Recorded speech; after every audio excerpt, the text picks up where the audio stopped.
on the ground.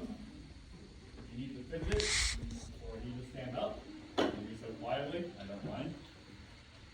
All right, second thing is make sure you're respectful of each other. I put you into random groups, as you might be. And since you all tend to get in line with your best friends, it means you might not be with your best friends right now. You probably get put into random table groups at school too, so you should be used to it by now, but I think it goes without saying. Make sure you're being nice to each other, you're going to be working together, so at least make an effort to make sure that everybody has a chance to get their say and participate. And the last thing is to respect the instructor, so that's not just me today, that's also your teacher and your chaperone. You get instructions from someone that's not me, but one of the other adults in the room. You can do your best to follow those instructions, and if you have questions, you can just call me over. I'm happy to answer any questions, but let's ask questions first, and then move after you get the answer, okay? All right, so today's topic is going to be drains. But before we talk about drains, we're first going to have to talk about water. So, let's see. Just to make sure that everybody wakes up a little bit more in your groups, I want every group to talk together and come up with all the ways you have used water today, ever since you woke up this morning. So, talk to your group for about 30 seconds.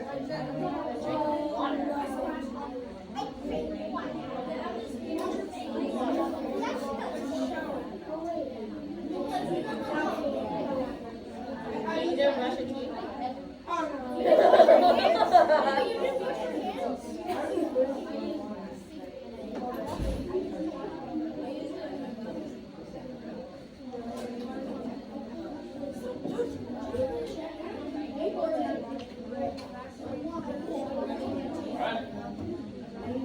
Let's bring it back in 5, 4, 3, 2, and 1.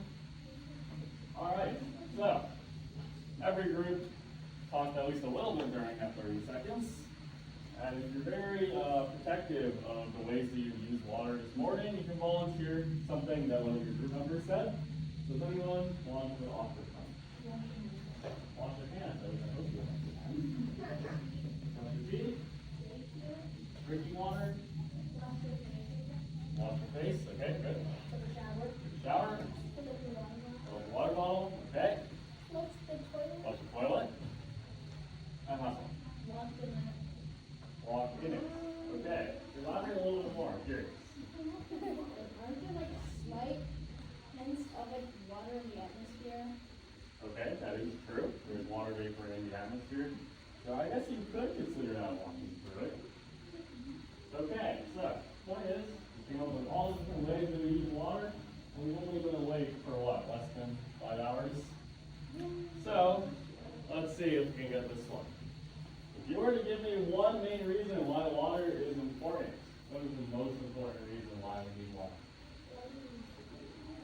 Okay, now would anyone like to elaborate on that? Right, because what happens if you don't have water? Yes, and then once you dehydrate for a couple days, then you're dead. So, I think we can all agree that we would rather have water than not have it. Do you have anything to add?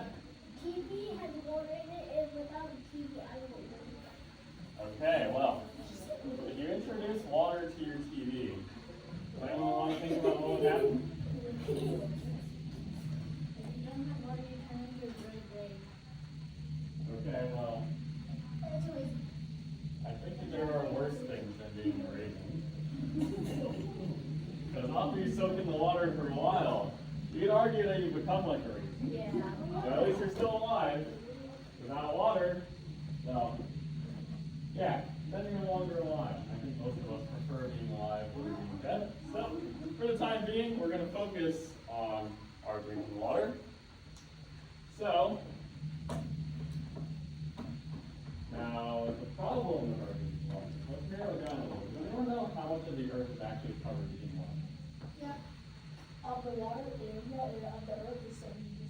Around 70%, right? So that number can change a little bit based on melting or freezing of water holes. So that's a lot of water. Planet's pretty big, and most of that's covered with water. Now, what percent of that water is actually drinkable? we'd all be pretty happy.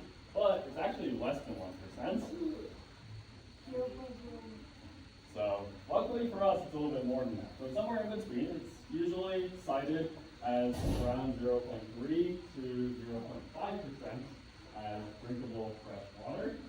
So even though we're surrounded by all this water, only a tiny little bit of that is actually safe for us to drink, which is why I feel like it's in our best interest to keep that little bit of water safe. So there are ways to sanitize water. There's also desalination. But currently the problem with those solutions is scalability. Because for all these things, you need to be able to, we already came up with all these ways that we need